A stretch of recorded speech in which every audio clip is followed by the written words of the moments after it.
ভাল লাগিছে, ডেফিনেটলি ভাল লাগিব। কাৰণ আজি 57 বছৰ গালোৱেই, মই 58 বছৰে হ'ব গান গোৱা।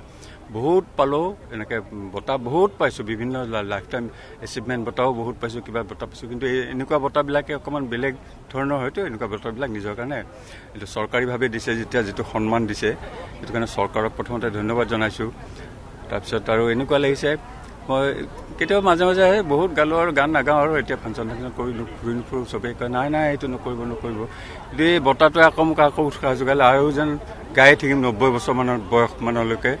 একে কণ্ঠটো যেতিয়া ভগৱানে ৰাখিছে, কিন্তু স্বাস্থ্যটোও ভালে থাকিব লাগিব। স্বাস্থ্যটো ভাল থাকিলে কণ্ঠ মই ৰাখিমেই, এতিয়ালৈকে আছে যেতিয়া। এই তেনেকুৱা আৰু ভাল লাগিছে।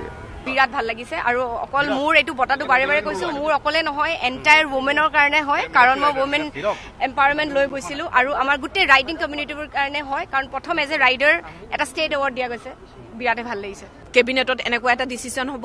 আৰু মই ঘৰত বহি আছিলোঁ, অকস্মাতে অসমৰ পৰা ফোন গৈছে যে টিভি খুলি চোৱা, তোমাক কেবিনেটে ডিচিশ্যন লৈছে, CM ছাৰে এনাউন্স কৰিছে, তোমাক অসম সৌৰভ দিছে। তো ভাগিনবিলাকে চবে ফোন কৰিছে। তো লাইক আনএক্সপেক্টেড, যেতিয়া তুমি একো গমো নোপোৱা ন কি তোমাৰ নাম এনাউন্স হ'ব, ঘৰৰ পৰা তেনেকৈ ফোন আহে। তো বিৰাটেই সুখী।